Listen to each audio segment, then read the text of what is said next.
একদিকে লেস্টার সিটির হতাশাজনক পারফরমেন্স আর তারকা ফুটবলার হামজা চৌধুরীর শেফিল্ড ইউনাইটেডে সম্ভাব্য দলবদল, অন্যদিকে বিপিএল এর মাঠ কাঁপানো রাজশাহীর দেশি ক্রিকেটারদের অবিশ্বাস্য জয়। এই নাটকীয় গল্পগুলো জানলে আপনি হতবাক হবেন। পুরো ভিডিও দেখুন, কারণ এমন কিছু টুইস্ট আছে যা মিস করলে আপনি আফসোস করবেন। হামজা চৌধুরী বাংলাদেশের ফুটবল প্রেমীদের জন্য গর্বের এক নাম। ইংল্যান্ডের মাটিতে প্রিমিয়ার লিগ মাতানো এই তরুণ এখন চ্যাম্পিয়নশিপের শেফিল্ড ইউনাইটেডের পথে। আর এই খবরটি নিশ্চিত করলেন সেই ফুটবল বিশ্বের ট্রান্সফার গুরু ফেব্রিজিও রোমানো। রোমানো এক্সে জানালেন, হেয়ার উই গো। হামজার দলবদলের প্রাথমিক কাজ শেষ।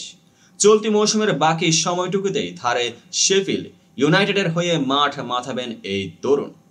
শেফিল্ড ইউনাইটেড এখন চ্যাম্পিয়নশিপের দ্বিতীয় স্থানে। তাদের লক্ষ্য সরাসরি প্রিমিয়ার লিগে ওঠা। আর সেই মিশনে হামজার অভিজ্ঞতা হতে পারে দলের জন্য সোনার হরিণ। লেস্টারের কোচ রুড ভ্যান লিস্টেলবয় হয়তো ভাবছেন, আমরা অবনমন অঞ্চলে থাকতে পারে, কিন্তু হামজাকে আমরা হারাতে পারবো না। কিন্তু শেফিল্ড তো তাকে নিতে পুরোপুরি প্রস্তুত। বাংলাদেশের ফুটবল প্রেমীরা হয়তো ভাবছেন, হামজার পা যেখানে পড়বে সেখানে ইতিহাস হবে। তবে তার পরবর্তী ধাপ কি সত্যি প্রিমিয়ার লিগের পথে এগুতে সাহায্য করবে শেফিল্ডকে? সেটাই এখন দেখার বিষয়।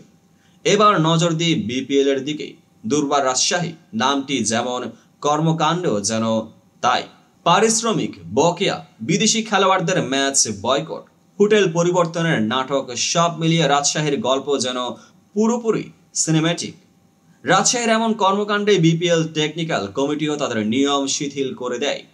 বিদেশি ক্রিকেটার ছাড়া দেশি খেলোয়াড়দের নিয়ে মাঠে নেমে ম্যাচ খেলে রাজশাহী, অথচ বায়েলজ অনুযায়ী 2 বিদেশি খেলোয়াড় একাদশে রাখা বাধ্যতামূলক।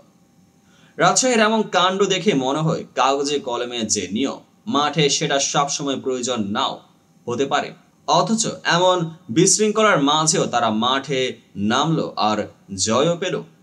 টেবিল টপার রংপুর রাইডার্সের বিপক্ষে মাঠে নেমেছিল শুধু দেশি ক্রিকেটারদের নিয়ে রাজশাহী, আর অপ্রত্যাশিতভাবেই জয় ছিনিয়ে নিল তারা।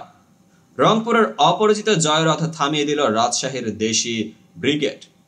পদ্মাপাড়ের এই দল যেন বলে দিল, যুদ্ধ যদি করতে হয় আমরা দেশি সৈনিকরাই যথেষ্ট।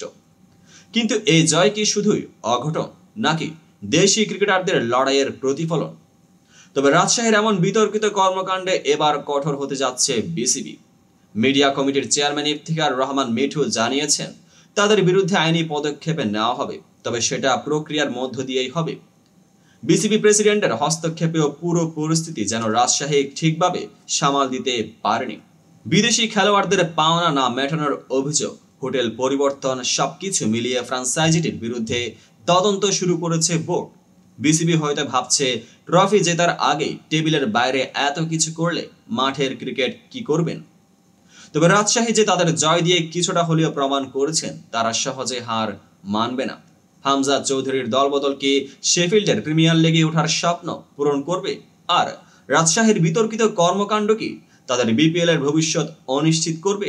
আপনার মতামত জানাতে ভুলবেন না। কমেন্ট সেকশনে শেয়ার করুন আপনার চিন্তা। আমাদের চ্যানেল সাবস্ক্রাইব করুন, লাইক দিন এবং বন্ধুদের সঙ্গে শেয়ার করুন। ফুটবল আর ক্রিকেটের এমন চমৎকার গল্পগুলো আমরা নিয়ে আসছি আপনার জন্য। পেজটিকে এখনই ফলো করুন। ততক্ষণ পর্যন্ত খেলাকে উপভোগ করুন এবং স্পোর্টসের ম্যাজিকের সঙ্গেই থাকুন।